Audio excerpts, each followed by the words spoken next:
Welcome to the world of science fiction stories, and don't forget to like, share and subscribe my channel. Enjoy the listening. When humans decide, they don't ask for permission. The message arrived on a Tuesday. Commander Kim Jan of the Earth Diplomatic Corps stood before the holographic display as the alien delegates materialized. The consortium of advanced species had finally deemed humanity worthy of contact. "We welcome Earth to the galactic community," announced Delegate Auric of the Arvani, a tall, slender being with iridescent skin. "Your species shows promise, though you are still developing." Jan maintained her diplomatic smile despite the condescension in the alien's tone.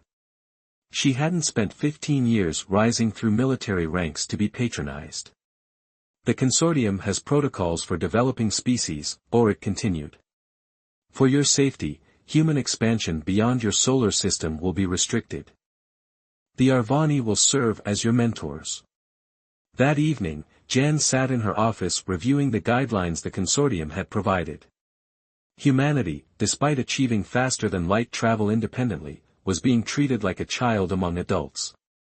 "They've placed a checkpoint at every exit point from our system," reported Lieutenant Park Doyen, her second in command. "So we're essentially confined to our corner of space," Jan replied, her fingers drumming against her desk. "For our protection, of course." Doyen nodded grimly. "Of course." The next morning, Jan called an emergency meeting with Earth's leadership. Representatives from all major nations gathered virtually in the United Council chamber. Jan stood at the center, her uniform crisp and her expression serious. "The consortium has effectively put us under house arrest," she explained.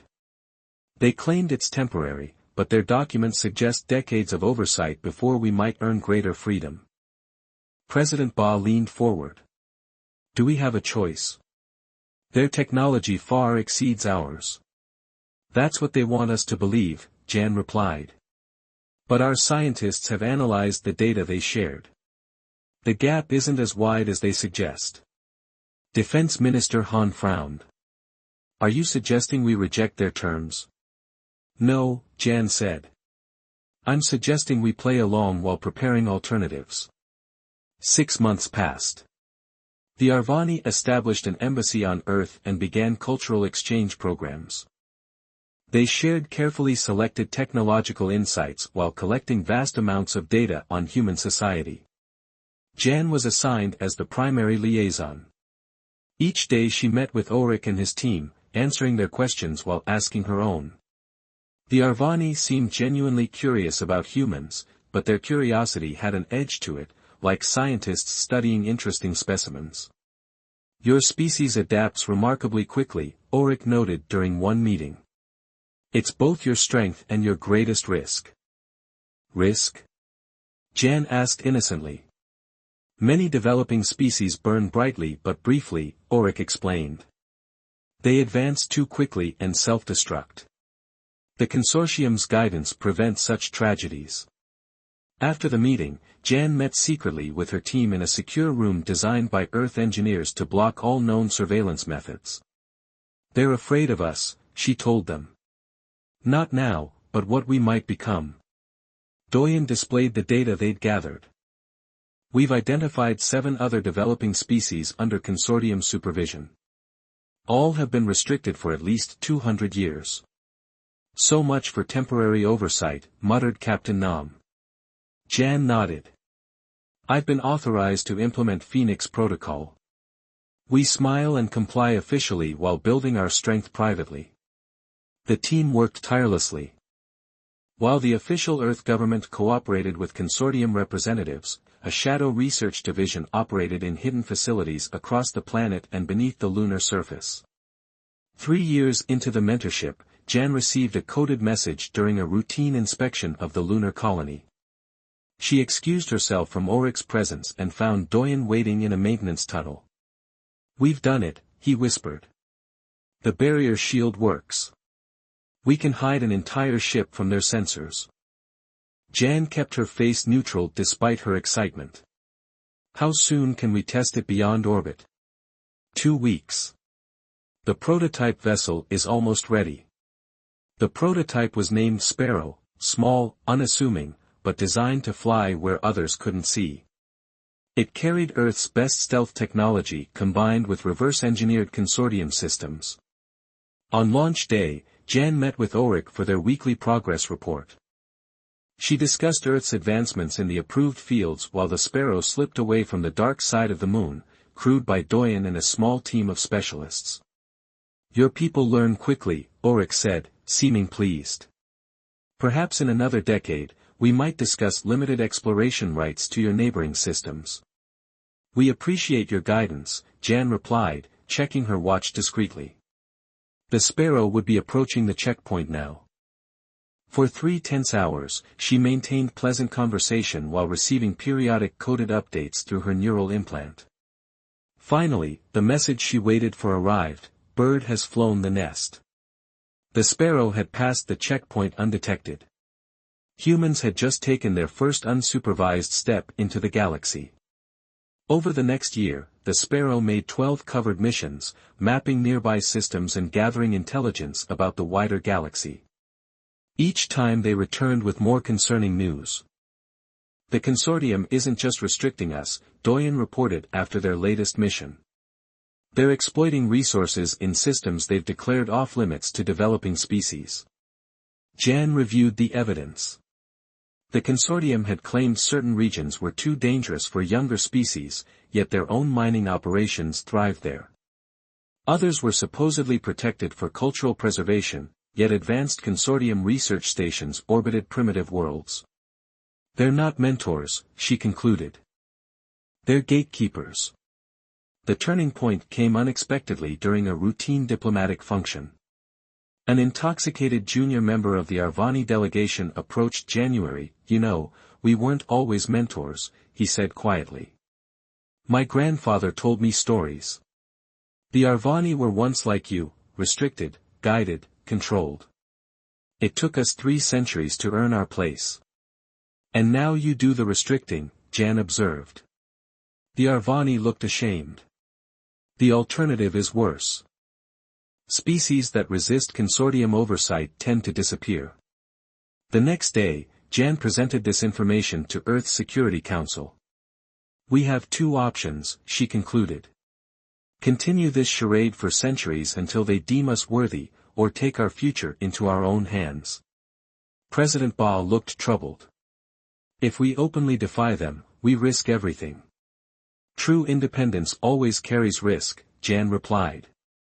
"But humans don't ask for permission when our freedom is at stake." The vote was unanimous. Operation Breakaway would begin.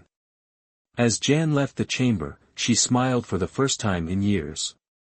The consortium was about to learn an important lesson about humanity: when humans decide something matters, they don't ask for permission. 5 years passed under the consortium's watchful eye. Captain Kim Jan sat in her command chair aboard the ENS Pathfinder, Earth's most advanced vessel. Her fingers moved across the holographic star chart displayed before her. The ship hummed quietly as it orbited Earth's moon, officially conducting routine sensor calibrations. "Captain, we've detected a distress signal," reported Communications Officer Lee Sman. Her eyes widened as she analyzed the data. "It's coming from the Helios Nebula." Jan frowned. "That's in the Forbidden Zone." The Forbidden Zone encompassed nearly a third of this galactic sector. The consortium had declared it off-limits to all developing species, citing extreme dangers like radiation storms, unstable wormholes, and hostile entities. No human had ever been permitted to enter it. "The signal indicates survivors aboard a damaged vessel," Sman continued. "I forwarded it to consortium headquarters as protocol demands." Jan nodded, but her jaw tightened. Protocol meant delay. Protocol meant asking permission. Protocol likely meant more deaths. 2 weeks passed. The Consortium Council held 3 emergency sessions to discuss the appropriate response. Meanwhile, the distress signal grew weaker.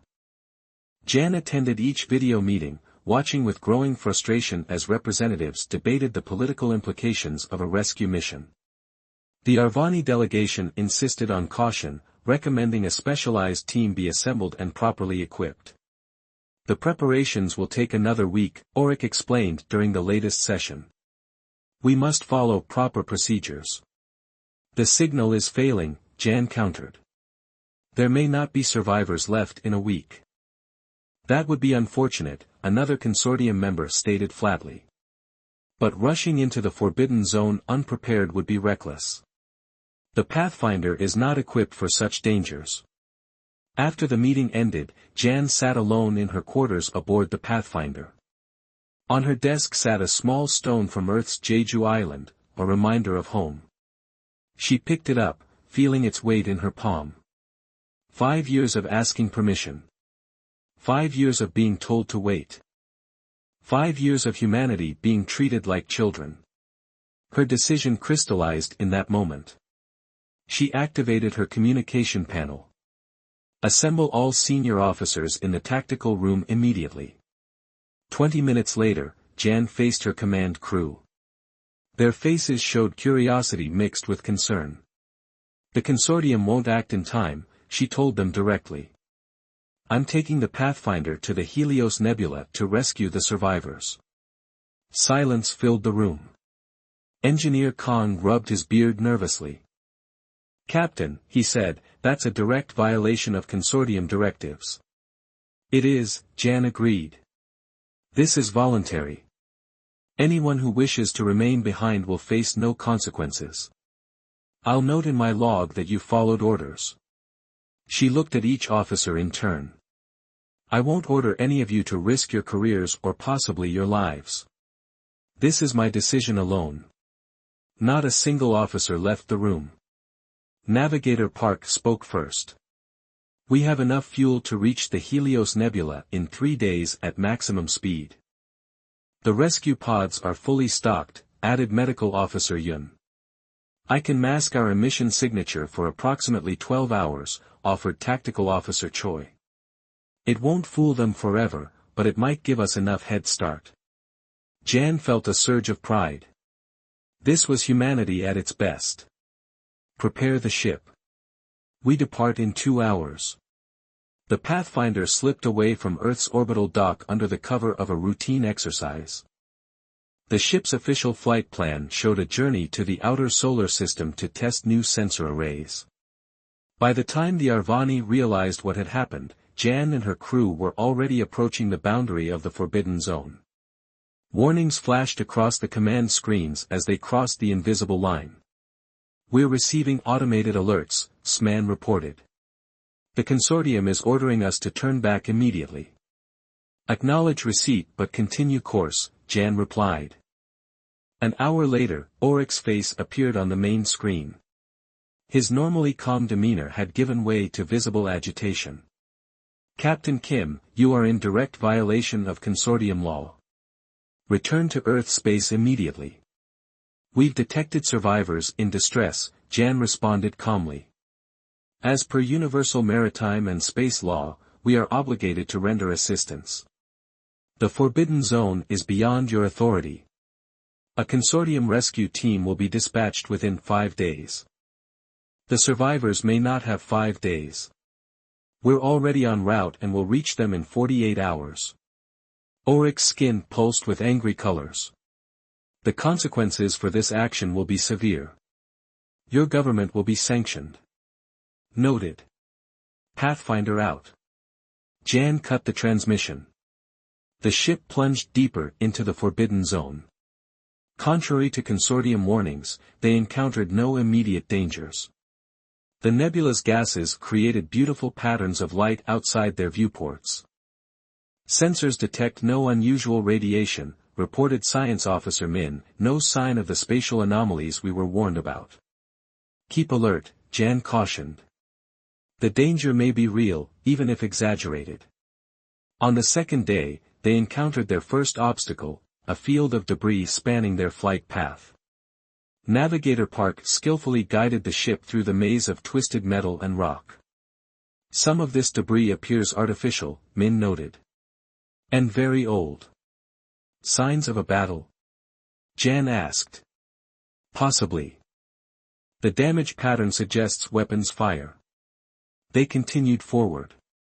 The distress signal grew stronger as they approached its source. "Captain," Tactical Officer Choi said suddenly.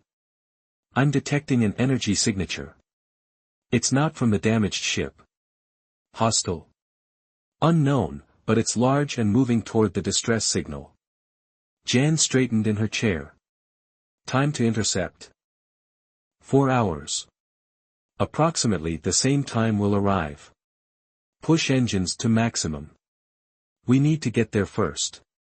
The Pathfinder surged forward, its engines glowing brightly against the nebula's colorful backdrop. Crew members worked tirelessly at their stations, monitoring systems pushed beyond their recommended limits. 3 hours later, they finally spotted their target, a ship roughly twice the size of the Pathfinder, drifting powerless among the nebula gases. Its hull was damaged but largely intact. "Life signs?" Jan asked. "Confirmed," Min replied. "Approximately 30 individuals.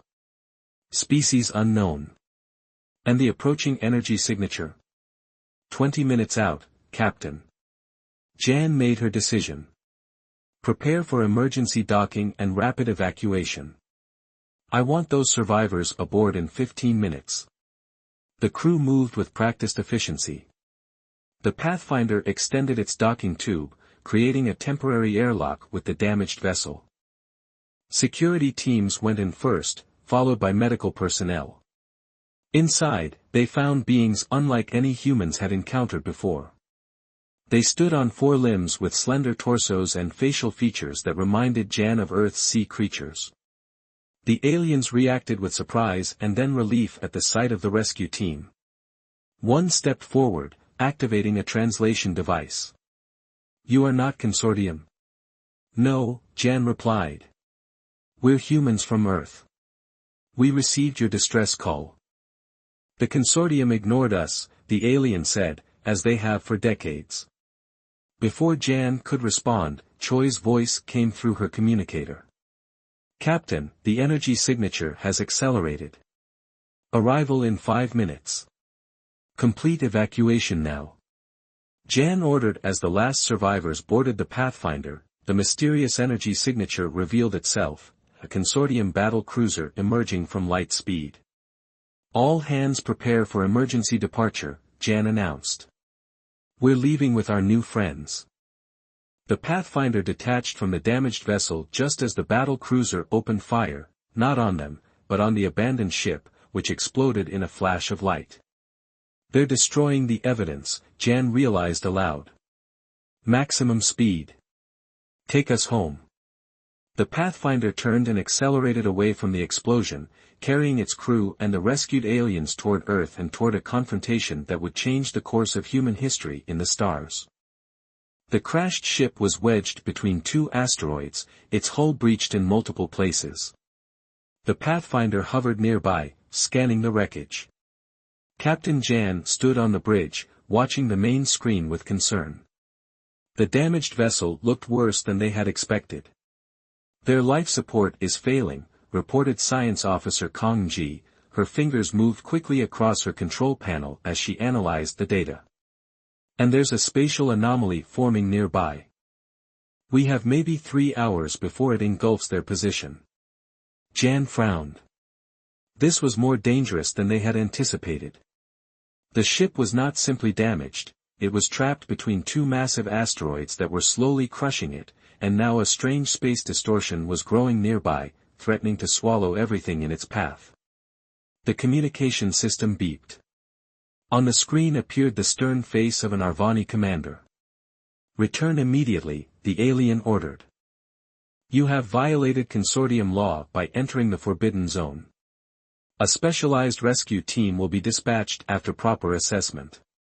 Jan kept her face neutral. "How long until your team arrives?" The Arvani hesitated. "Approximately 48 hours. Jan checked her own data. In 48 hours, both the trapped ship and the growing anomaly would be gone, along with any survivors. "I'll consider your order," she said, then cut the transmission. The bridge crew looked at her, waiting for her decision. Jan didn't hesitate. Begin rescue operations, she ordered. The crew sprang into action. Lieutenant Park coordinated the rescue team while Engineer Choi prepared the equipment. Outside the ship, the spatial anomaly continued to grow, distorting light around its edges.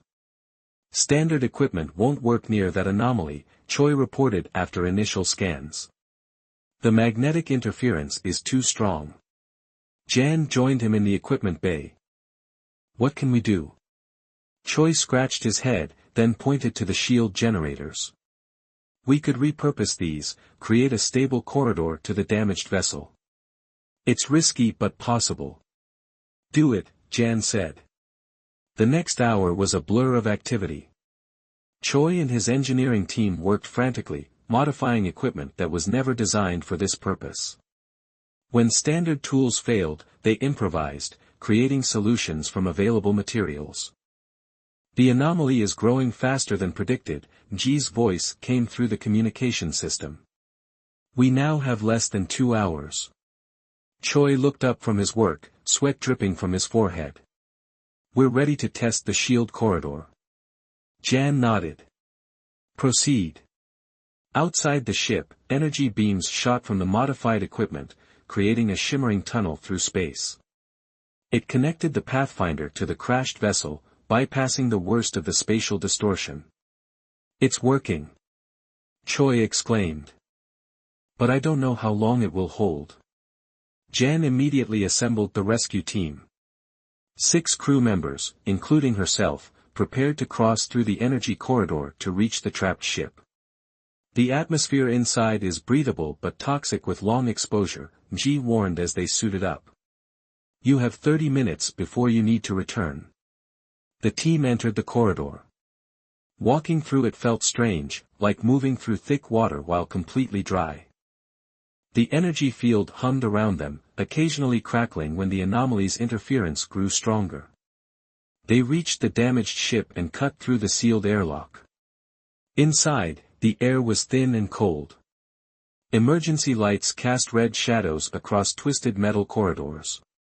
Life signs this way, directed Medical Officer Yun, pointing to her scanner. They moved deeper into the vessel, climbing through damaged sections and crawling under fallen beams. The ship groaned around them as the asteroids continued their slow crush. In what appeared to be the ship's control center, they found the survivors, 12 aliens huddled together, their blue skin pale from cold and lack of oxygen. They looked up in surprise at the human rescue team. One stepped forward, taller than the others, with markings that suggested authority. You are not consortium, the alien said in halting universal standard, the trade language taught by the consortium. We're humans, Jan replied. We received your distress signal. The alien's 4 eyes blinked rapidly. I am Captain Ran of the research vessel Horizon Light. We are Nefari. Jan had never heard of the Nefari. They were certainly not one of the species the consortium had introduced to humanity. We need to evacuate immediately, Jan explained, gesturing to the injured Nefari. Your ship is being crushed, and there's a spatial anomaly approaching. We've been sending distress signals for months, Captain Ran explained as Jan's team began helping the weakest Nefari to their feet. The consortium kept promising aid was coming. Jan's communicator crackled. Captain, the shield corridor is becoming unstable, Choi reported. The anomaly is accelerating. Begin evacuation now, Jan ordered. As they prepared to leave, Captain Ran pointed to a sealed compartment. The research data. It must be saved. Jan hesitated for only a moment. How large is it? Our main computer core, Ran pointed to a cylindrical object the size of a small refrigerator. Can it be removed? Yes, but it requires power to maintain stability. Jan turned to Engineer Kim, who had accompanied the rescue team. Can we do it? Kim examined the device. Maybe, if we connect it to our portable power cells. But it will slow us down. The anomaly will reach the ship in 20 minutes, Ji warned through the communicator. Jan made her decision. We take it. Help me disconnect it. Working together, the humans and Nefari detached the computer core from its housing. Kim quickly connected it to their power cells. "It's stable for now," he reported. "But heavy." "I'll carry it," volunteered Security Officer Han, the strongest member of the team. They began their retreat through the damaged ship, moving as quickly as possible while supporting injured Nefari in carrying the precious data core. The ship creaked and groaned around them, metal twisting as the asteroid shifted. When they reached the airlock, Choi's voice came through with urgency. "The corridor is failing. The anomaly is affecting our shield generators." They could see it through the airlock window. Their safe passage back to the Pathfinder was flickering, sections dissolving into the growing spatial distortion. "We need to stabilize it," Jan said, looking at the Nefari captain. Captain Rand pointed to the data core. "Our research was on spatial stabilization. The core contains prototype technology. Can we use it?" "Not directly." But Rand turned to one of his crew, who quickly retrieved a small device from his clothing. "This controller interfaces with it." Kim examined the alien technology. "I think I can connect this to our shield generators, create a feedback loop." "How long?" 5 minutes. "The anomaly will reach us in 8, G warned." Working frantically, Kim and the Nefari technician combined their technologies, creating an improvised system unlike anything either species had designed before. Human power cells fed the Nefari controller, which in turn regulated the failing shield corridor. "It's working!" Kim exclaimed as the corridor stabilized, though it now pulsed with strange colors. "Everyone through now," Jan ordered. They moved through the corridor as quickly as possible, half carrying the injured Nefari. Behind them, the crashed ship groaned as the asteroid shifted again. The anomaly touched its outer hull, metal disappearing into nothingness where they connected. The last team members stepped aboard the Pathfinder just as the corridor collapsed completely. Through the viewport, they watched as the spatial anomaly engulfed the crashed ship, erasing it from existence. "Get us out of here," Jan ordered Navigator Park. As the Pathfinder turned and accelerated away from the anomaly, Jan looked at the rescued Nefari. They were already receiving medical attention from Officer Yun. Captain Ran approached her. "Your species took great risk for strangers." "We couldn't leave you to die," Jan replied simply. "The consortium would have," Ran said quietly, "and has before." Their eyes met in silent understanding. Something important had just begun, not just a rescue, but perhaps the first step toward a new alliance. The Pathfinder sped away from the Forbidden Zone, carrying evidence that would soon challenge everything the consortium had told humanity about the galaxy. The Pathfinder emerged from the Forbidden Zone with its engines straining and hull showing minor damage. Captain Jan ordered the ship to maintain position just outside the boundary. They needed time to tend to the injured Nefari and assess their own situation before returning to Earth. The communication alert sounded almost immediately. Jan nodded to Officer Lee, who activated the main screen. The angry face of Delegate Auric appeared, his normally iridescent skin pulsing with dark colors. "Captain Kim," he began, his voice cold, "you will return the Pathfinder to Earth orbital dock immediately for disciplinary action." Jan remained calm. "We have injured aliens aboard who need medical attention." "You violated over 30 protocols," he scolded, ignoring her explanation. "Your reckless behavior could have started an interstellar incident. The Forbidden Zone is restricted for good reason." "We saved 12 lives that would have been lost if we had waited for consortium permission," Jan replied. "That is not your decision to make." Auric's skin flashed with angry patterns.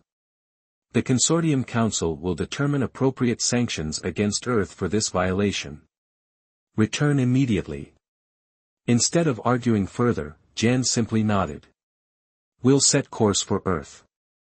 Pathfinder out." She ended the transmission before Auric could respond. Lieutenant Park looked concerned.